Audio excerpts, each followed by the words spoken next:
Yo no quisiera monopolizar todas las respuestas. No, hemos empezado fuerte, ¿eh? Sí, pero La tenía que haber dejado para el final esta pregunta. No.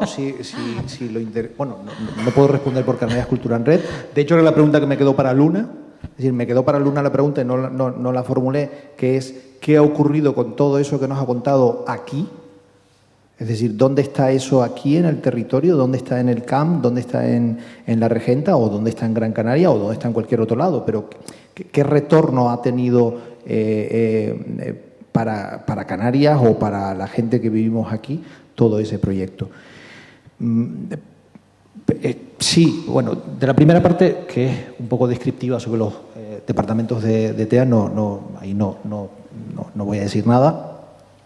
Sí estoy de acuerdo contigo y nombré antes la palabra autismo, me refería a eso, para adentro todo, es decir, todo se queda, es muy endogámico, todo se mira hacia adentro y bueno, yo creo que el esfuerzo ahora está en prospectar, por eso hablaba de esa palabra también, de prospectar el resto y de aprender. En concreto, este último proyecto del que has hablado, con Solar, Turista de Interior, es un proyecto que Solar no le presenta a TEA.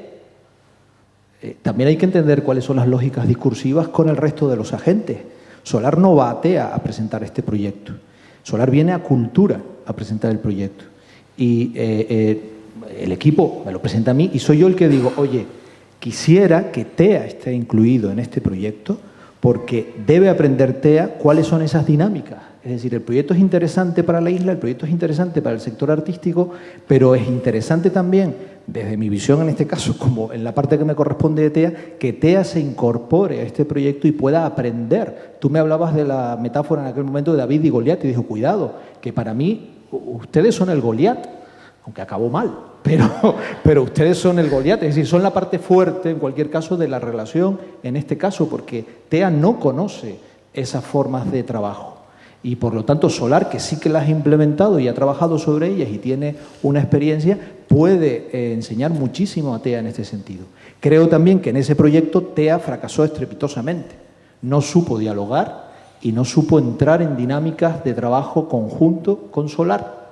Pero independientemente de eso, yo sé que tú ibas al concepto, digamos, de patrocinio o de idea. Bien. No entró en un convenio porque cuando lo hablamos, luego al final, tanto esta estructura como cualquier otra está sometida a una serie de cuestiones administrativas que puedes hacer o que no puedes hacer. En aquel momento, TEA, por su forma jurídica y DPL, no lo tenía metido en sus presupuestos y lo hicimos de esta otra manera. Pero estoy de acuerdo contigo en que realmente, al final también lo que se firma y las palabras son importantes porque definen bien el ámbito de trabajo. Pero a lo que voy es al asunto, es decir, yo creo que en esa relación nosotros teníamos muchísimo que aprender de ustedes y creo que no supimos afrontarlo.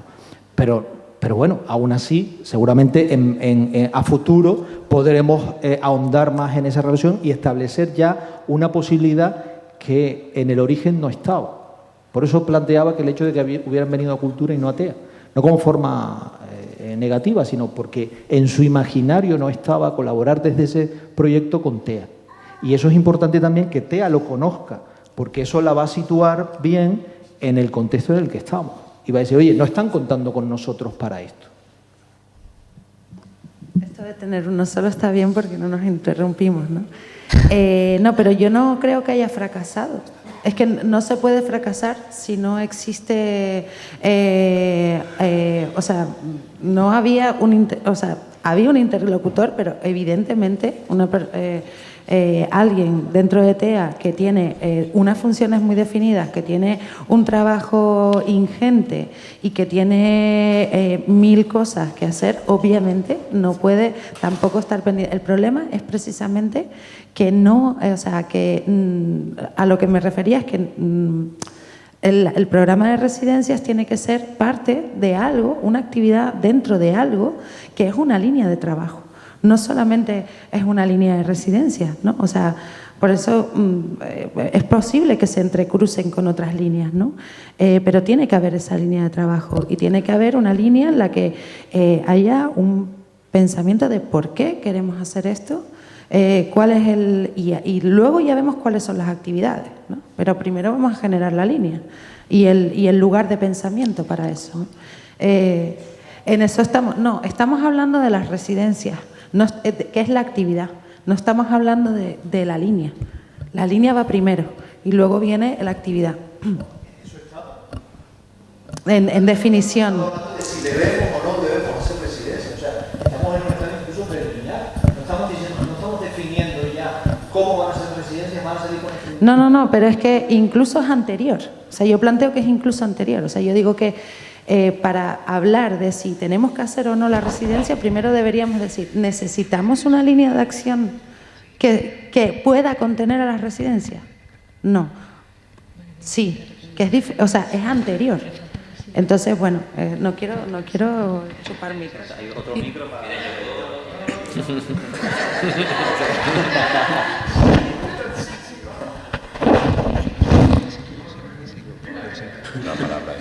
A mí me gustaría comentar el caso de Austria, que me parece un modelo, el caso del Kunsthaus de Bregenz, que las residencias dependen del Departamento de Pedagogía, del museo, y también al tener conexiones con instituciones como Bilbao Arce, que ya han hecho el filtro de artistas, ya tienen una selección. El director del departamento pedagógico del Kunsthaus Bregenz viene a Bilbao, se da una vuelta, oye, mira, me gusta esto, me interesa esto, para que los de mi pueblo vean unas realidades diferentes. A mí me parece que es interesante como planteamiento para que no se quede las visiones de tu pueblo en tu pueblo, es decir, traer al extraño a tu pueblo desde la pedagogía, de un punto de vista práctico, y que ofrezcan visiones externas al lugar. Yo creo que eso es lo que debería ser una residencia artística. ¿Si te dejan? Sí, me dejan. Bueno, hay palabras pedidas por ahí, creo. Está muy bien porque hemos cambiado el formato de mesa redonda con público a formato asamblea. Me encanta. Con lo cual, pues bueno, vamos a respetar el formato asamblea y respetaremos los turnos de palabra. ¿Puedo participar en la asamblea o querías hablar tú? ¿Cómo? ¿Habías pedido la palabra o no? Que es que no en un formato de asamblea tú has pedido la palabra antes que yo, con lo cual tú hablas antes que yo. Bueno, en un formato de mesa redonda yo tendría prioridad. Una mesa por eso, entonces, ¿y al final en qué formato estamos? Podemos discutir sobre el formato. ¿Queréis discutimos sobre el formato, si es pertinente que tenga un formato de mesa de debate o no, o hacemos asamblea? En fin, lo que queráis, ¿eh? Bueno, yo con respecto a esto que decía Lola de darle cobertura teórica a los asuntos y tal, y además de formar líneas, yo voy a volver a contar a vender mi burra muy rápidamente. Los programas de doctorado han cambiado muchísimo, ahora las tesis tienen que ser como muchísimo de 3 años, tienen que ser unas tesis eminentemente prácticas. Si no son eminentemente prácticas, son un demérito para el programa de doctorado, es decir, una tesis que ahora mismo no acabe en al menos un artículo, pero si es posible una curaduría, desde luego con un catálogo, no es tal tesis. No lo he calculado, pero en mi facultad y en Historia del Arte creo que la media edad del profesorado debe estar bastante por encima de los 62 o 63 años. La tasa de reposición es 0, pero esto no puede seguir así. Algún día esto tendrá que cambiar y tendrá que traer gente a la universidad. Y no tenemos doctores formados para cubrir esas plazas. Y el concepto de investigación artística ha evolucionado muchísimo, ya no solo se investigan las obras de arte ya hechas, ya no solo se investiga para hacer arte, sino que además se investiga mediante el arte, ¿no? Entonces, yo creo que TEA, a diferencia del CAM, por ejemplo, no puede vincularse la idea de que aquí sí hay una universidad que tiene digamos que es fundamentalmente humanística. Los programas de doctorado tienen una capacidad de gestionar eso que ahora llamamos masa crítica verdaderamente bestial. La gente viene muy despistada. Como decía el otro día, el formato paja mental está muy desarrollado. Esto está muy mal visto en el ámbito académico actualmente. Es decir, hay que crear grupos de investigación, hay que crear líneas colaborativas. Ya no se puede pensar en este formato del francotirador de cada uno. Mira, este es mi rollo, yo, mi obra y mi mundo y tal. Por lo tanto, es fundamental hacer líneas estratégicas. Y exactamente igual que siempre se dice, oye, es que la sociedad civil tiene que entrar en TEA, tiene que ocupar TEA y tal, la sociedad civil también, y TEA incluida, también tiene que ocupar la universidad, tiene que ir a la universidad y tiene que ir a reclamar. Esto también nos lo tenemos que meter en la cabeza. Este rollo de las residencias tiene mucho de nueva institucionalidad, tiene mucho de las instituciones son una mierda y tal. No, las instituciones es el aparato del Estado, es Estado del bienestar, son maravillosas, hay que utilizarlas, es el dinero de todos y además hay que ser exigentes, muy exigentes con ellas y hay que desembarcar ahí. Hay que ir a la universidad y decirle a la universidad, señores, vamos a trabajar en esto, tienen que generar tesis en torno a esto, tienen que poner gente a trabajar en esto y entonces la universidad podrá decir, oye, pues mira, nos interesaría muchísimo que nos trajeras a este investigador, a este pensador, a este no sé cuántos y tal, porque así podríamos hacer una residencia en la que vinieras y tal. Entonces, esas, en lugar de eso que lo ha vuelto aquí a decir Karim, de que todo lo que tenemos que hacer todo, no. Es decir, yo creo que hay departamentos que tienen que hacer cosas, la universidad tiene que hacer su parte y aquí hemos tenido un montón de exposiciones. Pienso ahora mismo en la de sintaxis, por ejemplo, que me parece una oportunidad perdida muy manifiesta. Creo que eso, ahí tenía que, la implicación de la universidad en programas a largo plazo tenían que haber sido muy potentes. Es un patrimonio de la isla desconocido fuera y que no se podía haber personalizado tanto. Ahí concurren 1000 millones de activos, desde la poesía concreta brasileña a nuestra relación con Volpi, con toda la pintura brasileña de los 60 y toda la evolución neoconcreta, hasta las relaciones que aquí teníamos con los alemanes porboisianos de Blinke Palermo y tal. Todo eso, tú puedes hacer una exposición y luego decir vamos a hacer tesis sobre esto y vamos a volver a retomar el tema. Les pongo solo un ejemplo porque me parece paradigmático, ¿no? Pero creo que aquí es fundamental armar el discurso. Una de las cosas que pasan más en esta isla es que da igual lo que pase, da exactamente igual lo que haga porque todo queda en nada, porque no hay feedback, porque no hay retroalimentación y tal. Eso también hay que fomentarlo, es decir, esos talleres de crítica hay que hacerlos, pero hay que hacerlos muy en serio y muy a largo plazo, y ahí la universidad tiene que cumplir un papel, y yo creo que TEA tiene que cumplir un papel también con respecto a, de hecho creo que la conservadora, el jefe del TEA tiene que inmediatamente pedir su ingreso en el programa de doctorado de Humanidades, que a pesar de que se lo pidió varias veces no lo ha hecho, no sé por qué, y creo que en este tipo de líneas hay que trabajar más. Y esto es lo que quería decir.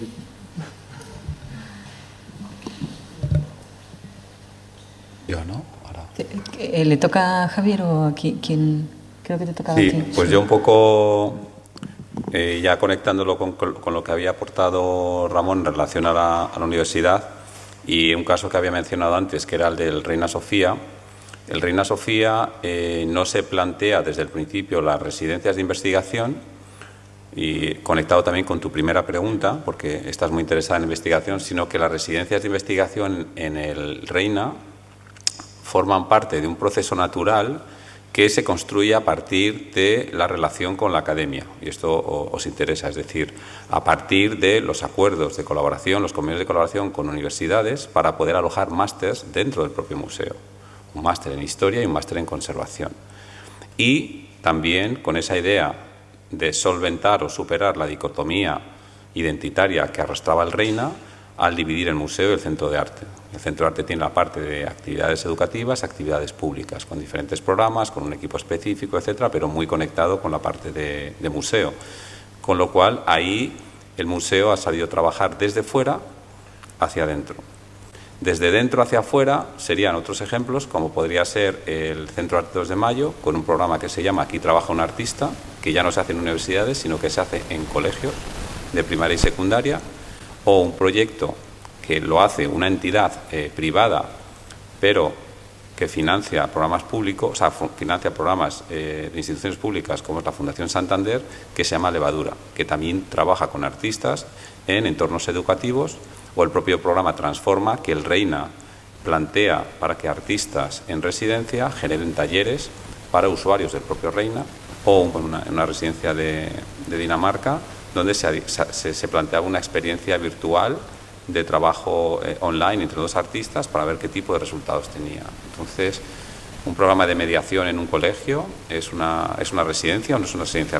Residencia está conectado con estancia, con colonia, con habitar, con esa construcción de afectos, con esa experiencia compartida, con el coaprendizaje, o por el contrario, ahora mismo estamos ya desde hace unos años pensando en que hay que expandir el concepto de residencia. Lo dejo aquí como un ejercicio más especulativo y de que tenga posibilidades de diálogo, ¿no? Con todos los compañeros y compañeras. Hoy iba a intentar reconducir el tema hacia esto que plantea Javier. ¿Y cómo creéis, en esa relación con el contexto, ¿no? ¿Cómo creéis que debería articularse? A mí me llamó la atención lo que planteaba ayer Sally, ¿no? Que ellos no piden un proyecto a ejecutar durante el tiempo de la residencia. Y creo que de alguna manera pedirlo previamente imposibilitaría la relación con el contexto, ¿no? O sea, la estancia durante la residencia debería permitir interactuar, conocer, como decíamos, salir a caminar, hablar con la gente, bueno, conocer un poco la realidad. Esto también tiene relación con los tiempos de la estancia. Y a partir de ahí generar un proyecto, ¿no? Bueno, la verdad que estoy planteando muchas cosas, pero la residencia, si realmente quiere, si el artista que está en residencia realmente quiere interactuar, imbuirse de ese contexto, ¿no debería plantearse como un tiempo en el que el artista se nutre y a posteriori ya realizará su proyecto artístico? Lo que sucede es que en ese planteamiento de relación que un artista tiene en relación con un contexto, habría como o tres perfiles, como tres niveles. Estarían los artistas o las artistas que viven o habitan el contexto inmediato, en este caso creo que sería la isla de Tenerife o el archipiélago canario, la comunidad autónoma canaria en general.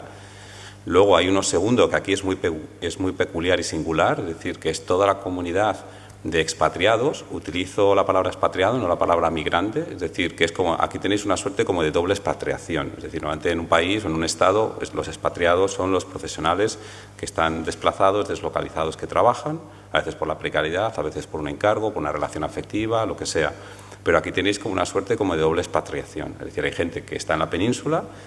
No voy a decir que irte a la península es estar expatriado, pero en términos simbólicos de deslocalización sí que es un estatus de expatriado, ¿no? Un canario en la península. Y luego está el que trabaja fuera o vive o habita fuera del Estado español. Y luego estaría un tercer perfil, un tercer nivel, que es un artista que trabaja en el contexto internacional y que habita en diferentes sitios o habita, como hablamos ayer, pues un noruego, un saudí, un canadiense, un finlandés.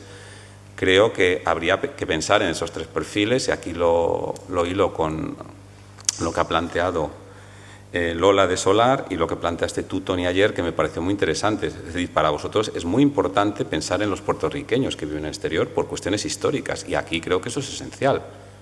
Cuando decimos en esta isla pasan muchas cosas, pero no hay feedback o no hay memoria o no hay relato o el imaginario se disuelve y se vuelve a construir, estáis en una constante disolución y construcción del imaginario, y de ahí lo de turista de interior, que me pareció increíble, decir, vamos a conectar esto con un imaginario, con una división administrativa, y a partir de ahí un grupo de artistas interpretan esas divisiones y nos ayudan a entender de dónde venimos, ¿no? de una época anterior. Entonces creo que serían como tres perfiles o tres capas para entender desde qué lógicas trabajan los artistas, no tanto en términos de producción, sino en términos de la posición que tienen. Alguien que trabaja en Tenerife o en las Islas Canarias, alguien que trabaja expatriado, un canario expatriado, y aquí me parece interesante que tú dijeras eso, que os interesaba muchísimo la comunidad de expatriados puertorriqueña, porque tienen mucho que aportar y conocen el contexto y tienen unas relaciones a veces controvertidas, conflictivas, con el propio contexto. Se han ido huyendo, se han escapado, la precariedad, la falta de reconocimiento. Volver a tu contexto de nuevo no es un éxito, es un fracaso. A veces volver a tu lugar de origen sin haber logrado esos éxitos se convierte en un fracaso y nunca es un fracaso volver a tu lugar de origen. Y luego las personas que trabajan en otros países, ¿no? El nivel de exigencia, el nivel de corresponsabilidad, el nivel de aproximación al contexto nunca puede ser el mismo en términos de resultados y de retorno. Sí que es cierto que alguien que viene de fuera es un antropólogo, entra en un contexto, lo investiga, lo estudia, y sí que estoy de acuerdo contigo. ¿Necesita más tiempo o necesita herramientas? Necesita un archivo, necesita una biblioteca, necesita una mediateca o videoteca, necesita un repositorio online donde pueda tener acceso a materiales. Eso lo puede hacer como un previo, como se hace en muchas residencias, se le facilitan los recursos previamente, para que luego en la residencia acometa el fin de la investigación o genere encuentros con el contexto local o produzca un proyecto porque va a ser expuesto en el propio centro. O sea, que son como muy diferentes elementos, pero creo que de base tendríamos que tener en cuenta esas tres perfiles, esas tres capas que tienen no sé si los artistas estáis de acuerdo, aquellos artistas que tienen esa posición. Yo quería matizar, bueno, dos cosas. Una, por un lado, el tema del contexto. Yo también, aparte del contexto más geográfico, también me refería al contexto más cercano, tipo la institución, ¿no? O el marco donde se desarrolla esta residencia, que puede tener también muchas capas, ¿no? Y allí volvemos también a las colonias artísticas al inicio de las residencias, ¿no? O sea, que en realidad a un artista estar en una colonia de artistas le da un significado a su propia profesión como artista y a su práctica muy diferente que si trabaja aislado. Luego, por otro lado, hablando del tema de la temporalidad y también de los tiempos de producción, que son dos cosas diferentes, ¿no? La temporalidad de la residencia, los tiempos de producción. Es una cuestión que también en Hangar, sobre todo en las residencias de investigación, le hemos dado muchas vueltas y hemos intentado hacer algún experimento que otro. También la residencia virtual pues, era uno de estos experimentos. Y sobre todo yo creo que el escollo principal es el tema también de la financiación, ¿no? O sea, una problemática una de las cuestiones que en una presentación de las residencias virtuales que ahora tiene Slow Solitude en Stuttgart, que ellos tienen un programa de residencias virtuales, y una de las cuestiones que apuntaban era esto, ¿no? Claro, es una residencia virtual de un año con una serie de estancias intensivas en la residencia y luego trabajo a distancia. Ya, pero el trabajo a distancia es trabajo, entonces allí también ¿se financia ese trabajo? Sí, no. También de cara a los procesos de investigación, que son procesos largos, es muy interesante trabajar antes de la residencia, durante y después, pero somos capaces de asumir los gastos a nivel de honorarios, sobre todo que supone estos periodos de trabajo que no están enmarcados dentro del espacio físico de la residencia en este caso. Bueno, son consideraciones. ¿Alguien que quiera...? Masu. Hola. Bueno, yo soy Masu, pero no me he presentado, no he hablado hasta hoy. Soy artista que he sido expatriada largo tiempo y residente en muchos sitios, entre ellos Hangar, con Marta, y Nahuestru, que he estado fuera también en residencias en el extranjero, siendo colaboradora de otros artistas. Y no voy a hacer el listado de residencias porque no lo veo necesario, pero sí quiero como expresarles que al haber estado viviendo un poco como modo de vida, ¿no? De ir de residencia en residencia, sí que he podido, o gracias a estos encuentros estoy como pudiendo hacer un resumen y entendiendo qué residencias me han sido útiles y cuáles no tanto y por qué, ¿no? O sea que gracias por la organización de esto, porque también a los artistas quizás nos hace falta, ¿no? Repensar. Entonces, así, a modo de resumen, esta mañana no he podido venir, espero no interrumpir mucho el hilo de la conversación, sino intento resumir. A modo de resumen, sí que he pensado que las residencias que habían sido útiles, no solo para mí, sino para la estructura que me acogía, era aquella que realmente se implicaban en mi proyecto y el crecimiento era exponencial por parte de los dos. O sea, yo creo que los trabajos que, estando en Barcelona, estuve 10 años allí viviendo, los trabajos que me visibilizaron como artistas nunca pudieron ser sin esa estructura que me acogió y me acompañó. Y estaba como observadora y entendiendo concretamente lo que yo estaba y quería estar. Entonces, ahí hay como fundamental esa implicación. Por otro lado, he estado siempre en residencias que no son con estancia, excepto una en Portugal. Es verdad que el tiempo se intensifica mucho más y la producción se hace mucho más intensa cuando duermes en el mismo lugar y habitas en el lugar donde vas a construir y a trabajar. De hecho, si esto hubiese sido dentro de un mes, podría contarles más, porque me voy en febrero a La Regenta, donde dormiré y estaré. Entonces, para mí, de hecho, estoy un poco nerviosa porque casi siempre he sido residente sin estancia, sin dormir, y creo que esto va a ser más intenso y ya estoy trabajando en ello, de hecho, ¿no? Esa implicación me parece fundamental. Sin esa implicación creo que no hay sentido de hacer residencias. Por tanto, las personas que te acompañan tienen que saber en qué estás y lo que haces, por lo tanto, tiene que haber profesionales que estén en la línea de tu trabajo. O sea, que es complejo, ¿no? O sea, no es tan fácil como vamos a crear una estancia y ya que vengan aquí los artistas que elegimos a trabajar un mes, porque creo que eso no construye y no genera nada, ¿no?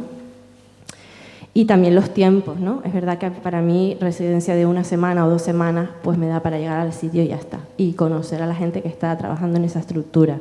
Nada más, no le veo sentido. O sea, creo que el tiempo es un factor fundamental para la construcción de afectos, de relaciones, y a partir de ahí el artista pueda generar un trabajo vinculado al contexto al que se ha ido, porque tiene que tener un sentido que tú te vayas a no sé dónde a trabajar, si no te quedas en tu sitio aislado, en tu estudio, ¿no? Entonces, bueno, esa es mi aportación como desde la parte artística. Desde la parte... Bueno, yo he vuelto hace 5 años a la isla donde me cuesta mucho tener residencia. Ahí lo lanzo. No, esta cosa del expatriado que viene de fuera y tiene como más facilidad ya en trabajar fuera que dentro de la propia isla, porque no has estado aquí y tampoco hay mucho conocimiento de lo que a lo mejor tú has estado haciendo fuera. Y es normal en cierto medida, pero también creo que es bueno que nos conozcamos y nos abramos a realmente conocer al otro y no a creer que lo conocemos, porque también ahí hay como, hace falta estudiar, ¿no? Y estar con el otro para pasar tiempo y poder generar relaciones. Como comisaria he estado 4 años generando los encuentros sobre cuerpo y performatividad, buscando lugares de trabajo y de exposición, y la verdad es que ha sido la parte más dura, es el no tener lugar donde acoger a los artistas que vienen de fuera y ver cómo se invierte un dinero en que ellos vengan, expongan su trabajo y se vayan, sabiendo que realmente, sabiendo y conociendo que esas personas estando aquí un mes y generando contexto, ese dinero invertido que es público, también tendría exponencialmente muchísimos resultados en un lugar como son las Islas Canarias, en medio del Atlántico, súper aisladas, ¿no? Entonces ahí hay como una tristeza de ver cómo a veces tiramos el dinero público en el sentido de por no unirnos y optimizar recursos entre todos. Bueno, a lo mejor no es que lo tiremos, pero sí que se podría, creo que, optimizar mucho más, ¿no? Entonces yo tengo esta doble vertiente que me complejiza un poco. Yo misma me hago un lío a veces. ¿Ahora hablo de artista o hablo de la...? Yo estoy haciendo un lugar y trato de habitar un lugar intermedio, que es un lugar incómodo, pero en el que he decidido colocarme y me voy a mantener en él. Porque todavía hay personas que me dicen, no, tú no puedes ser comisaria porque eres artista. Digo, bueno, vale, pues yo estoy en ese lugar entre y lo defiendo y defiendo que pueda existir y defiendo que es un lugar que pueda aportar mucho en el momento en el que estamos, ¿no? Y, por ejemplo, en la residencia como artista que voy a La Regenta, voy a hacer un trabajo de comisariado como artista residente. O sea que creo que estamos en un lugar donde en un momento donde los espacios intermedios, las relaciones con el afuera son fundamentales para crecer todos, desde los artistas a las instituciones, y que eso es, creo que el foco común ahora, ¿no? O sea, desde ir a la universidad o ir a los agentes que ya están trabajando de otra manera y con otras prácticas y consultarles y vincularse, ¿no? Creo que es como un deber común que hay ahora que estar en eso, no creo que haya otras vías mucho más interesantes ahora mismo. Y bueno, ya está. Y lo siento si me he salido mucho del discurso de hoy por la mañana, pero tenía ganas de aportar un poquito. Gracias, Masu, por tu aportación. Sí, sí. ¿Alguna cuestión más? Bueno, no sé cómo vamos de tiempo. 1:30. Bueno, lanzo una última cuestión y ya pasamos, si les parece, a la parte de las conclusiones. Bueno, se van a quedar muchos temas, pero como no hay tiempo, ya tenemos toda... Cuando salgamos aquí podemos seguir comentando, ¿no? Se ha evidenciado la importancia de generar un programa de actividades, o sea, que el centro que acoge, ¿no?, que la institución que acoge, que la asociación que acoge, tenga articulado un programa de actividades para los artistas residentes, ¿no? ¿Qué tipo de actividades consideráis que serían las más idóneas, ¿no? Porque hay centros que no organizan nada, simplemente piden, bueno, un Open Studio y poco más, ¿no? Estaba recordando lo que comentaba Carmen Fernández, la directora del MACUF, que organizaba viajes de los artistas residentes para que conocieran museos y centros de arte, recibía el personal de allí o los directores y directoras. También ayer Alejandro Vitaubet apuntaba no sé si lo planteabas como un intento que no salió o que no se pudo hacer, un encuentro con galeristas. Bueno, supongo que la casuística sería muy amplia, pero como conocedores de las residencias artísticas, de cómo funcionan, ¿creéis que debe hacerse ese programa de actividades? Y en el caso afirmativo, ¿qué tipo de actividades serían las más provechosas o las más interesantes para los residentes, ¿no? Bueno, yo creo que en este caso esta pregunta también necesita situarse, porque si no es muy difícil de contestar, podría ser una respuesta muy amplia, pero en el caso de TEA como proyecto público, yo creo que sí, que al menos un retorno público de la residencia tendría que haber, que puede tener pues muchos formatos y algunos más exigentes que otros en cuanto a la dedicación del artista. Pero luego, aparte de eso, yo creo que el programa de actividades va a depender mucho del contenido de la residencia. Es decir, si es una residencia de profesionalización, por llamarlo de alguna manera, pues quizás sí necesita un programa intensivo de visitas con agentes, pues, no sé, pues conocer el contexto muy bien. A lo mejor pues es un programa pues más de intervención en el espacio público, pues todo eso no hace falta, sino conocer a los agentes claves, ¿no? O sea que eso, otra vez, y retomando lo que Lola decía, que antes se me ha quedado en la cabeza, yo creo que también sí que es importante definir antes, no sé cómo, lo has dicho muy bien, pero no me acuerdo cómo lo has dicho, no la acción, sino la línea, el contenido, antes que definir la residencia, ¿no? Porque al final la residencia es un instrumento súper flexible, que por eso todo el mundo le gusta y mucha gente lo utiliza, pero al final lo importante es el contenido, ¿no? Y el objetivo previo de la residencia. En mi caso, o sea, continuando un poco con lo que tú planteabas, efectivamente depende del modelo, del formato de residencia. Si, por ejemplo, pudiéramos hablar de una residencia, por hablar ya de modelos que han sido presentados de tipo, o que han sido, en este caso, relatada la experiencia, como podría ser Bilbao Arte, y es algo que aquí lo puedes tú comentar. O sea, si la residencia está muy enfocada a la producción, normalmente cuando una residencia está enfocada a la producción es porque tiene unos recursos importantes. Tiene talleres, tiene un Fab Lab, tiene un laboratorio, es decir, puede tener un grado mayor o menor de especialización esa residencia, pero está muy enfocada a la producción. ¿Qué sucede? Que si es una residencia pública tiene la responsabilidad de optimizar efectivamente esos recursos, entonces hay un ajuste muy fuerte entre el tipo de proyecto a producir y el tiempo. Es decir, el artista no está un año para producir algo que se puede producir en 6 meses o en 3 meses. Entonces, eso se ajusta.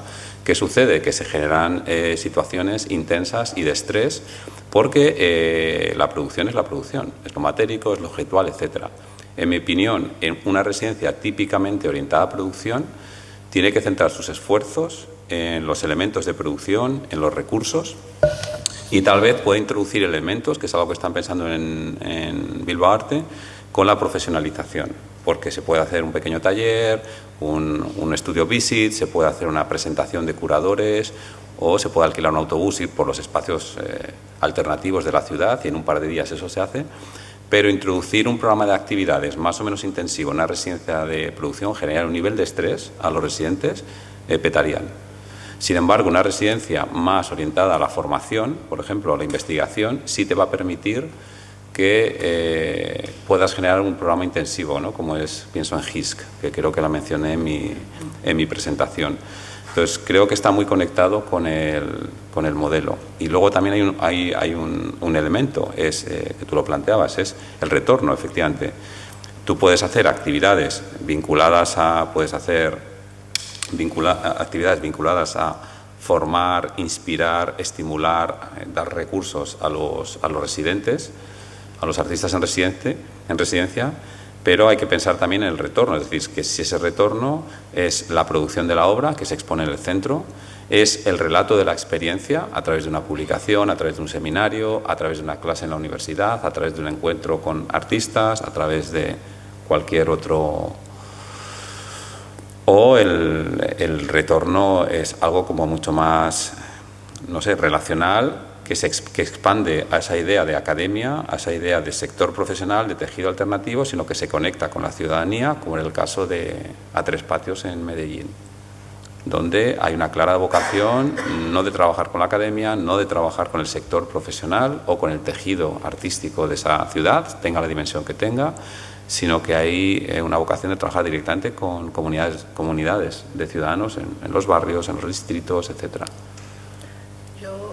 A ver, voy a añadir una cosa que no sé si es abrir una caja de Pandora, pero como han salido varias veces el tema de las residencias de investigación, que es algo que me afecta directamente, y también conectando con lo que decía Ramón antes, ¿no?, de la investigación desde la práctica, hay una cuestión, otra de las cuestiones que estamos ahora también dándole vueltas desde ANGAR y las residencias de investigación, es el tema de las partidas para fungibles dentro de las residencias de investigación, porque también creo que hay veces que se piensa que la investigación se hace solo con la cabeza, ¿no? Y sobre todo si estamos pensando en un tipo de investigación, uno de los tipos de investigación artística desde la práctica, que puede ser una práctica más convencional.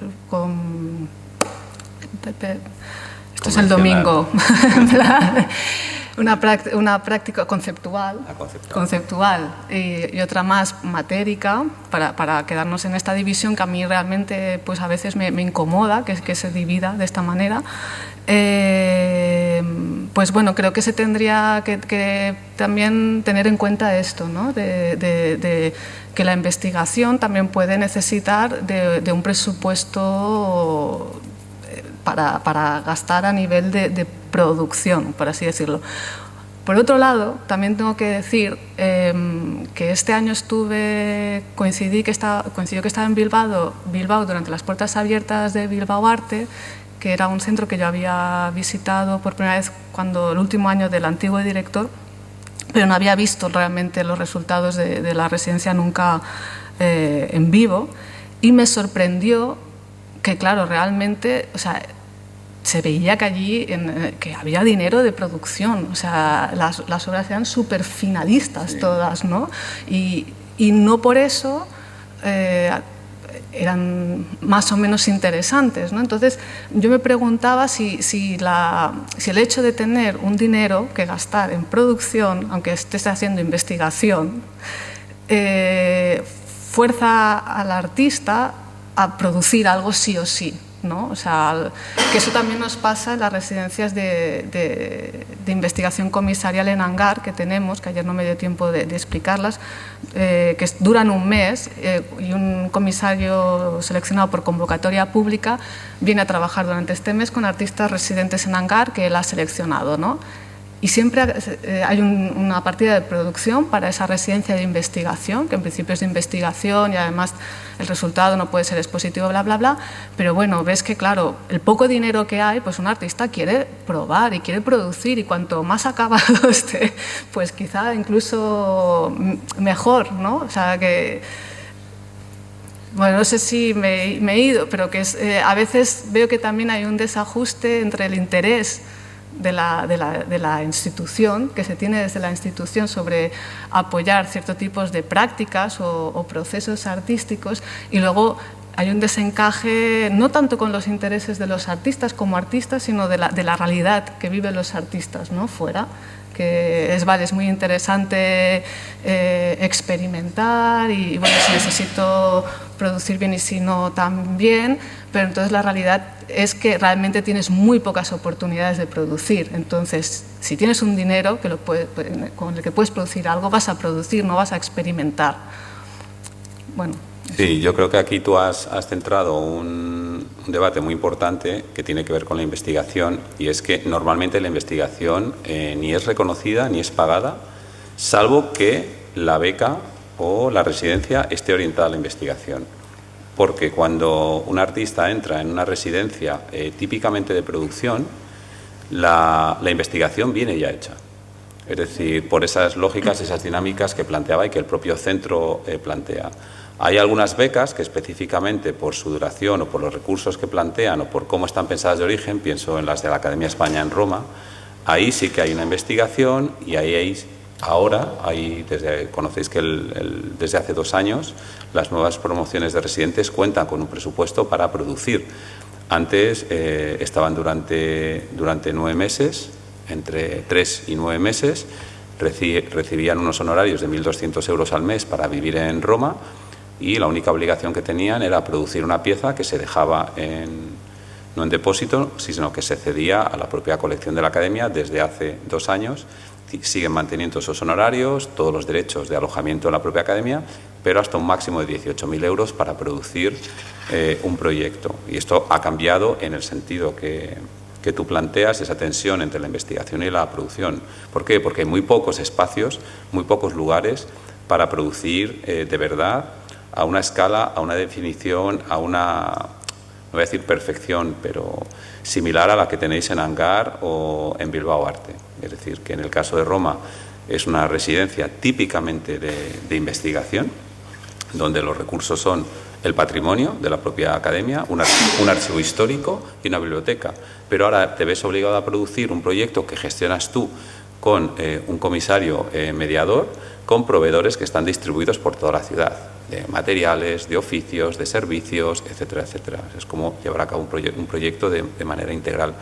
Entonces, ahí está, pensando en lo que tú planteas, Yolanda, uno de los problemas a los que vais a enfrentar. Cómo defender o proteger o garantizar que los procesos de investigación se garantizan, y ahí necesitas un sistema de tiempo y de recursos, y si ese sistema de investigación o ese proceso de investigación tiene que estar conectado con la producción de un proyecto. En el caso de un artista, típicamente una obra, una pieza; en el caso de un curador, una producción editorial o audiovisual o sonora, es decir, algo que puede generar un retorno no solamente para el centro en términos de patrimonio, sino para los usuarios, porque lo podrían consultar.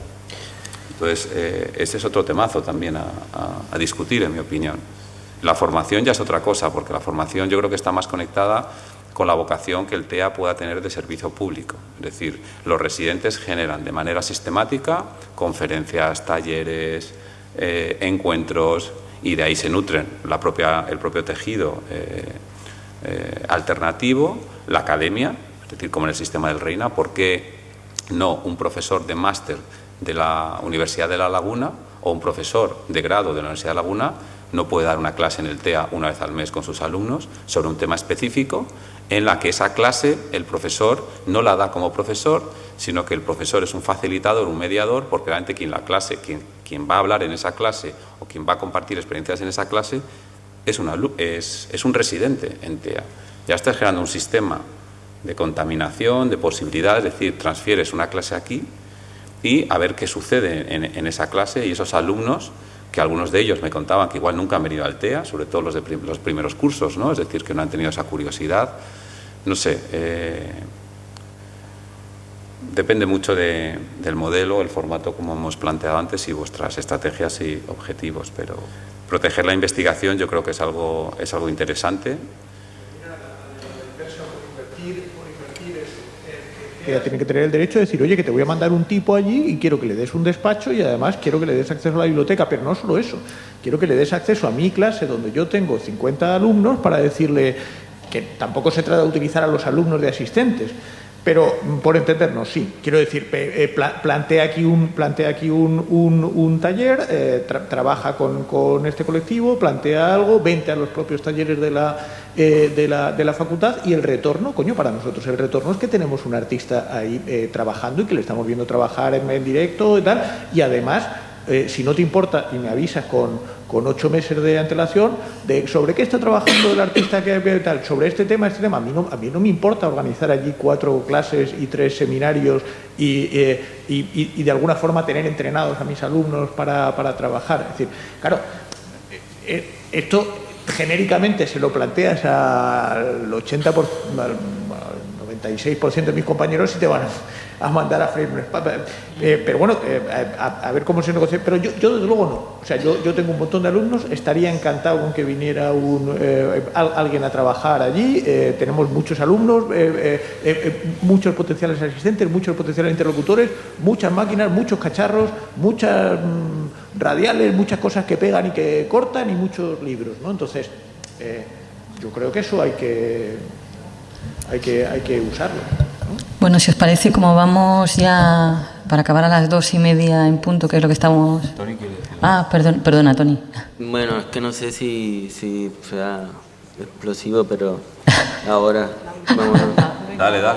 Bueno, es que ya yo tengo... Si es explosivo, dale. Yo tengo un crash, o sea, yo creo que yo tengo un crash con la cuestión de escala, ¿no? Porque estamos aquí hablando... Hay palabras que, o sea, como la crisis, estamos en una isla... Y todo eso me choca un poco con, tal vez con el edificio mismo, ¿no? El edificio, cuando estamos aquí hablando de residencia, el edificio te hace pensar en la residencia. Y yo creo que pensando en escala, las cosas chiquitas no necesariamente son, al contrario, o sea, las cosas pequeñas, bien hechas, contenidas, y no hay que, o sea... Yo creo que es hacerlo bien, pequeño, pensando en los recursos reales que hay aquí en Tenerife y en las islas, ¿no? En Canarias. Están los recursos, hay un montón de gente trabajando bestial aquí, o sea, ahí es donde está la gente, ahí, por ahí. Bueno, lo dejamos aquí, si os parece, y ahora vamos a pasar, serán 10 minutitos, a las conclusiones. Muchas gracias a los tres, muchas gracias a todos que habéis, por las aportaciones, comentarios y demás. Y ahora brevemente, en 10 minutos, vamos a hacer un repaso por lo que se ha evidenciado, que es mucho, pero vamos a intentar resumirlo. Me va a acompañar Jerónimo Cabrera, gerente de TEA.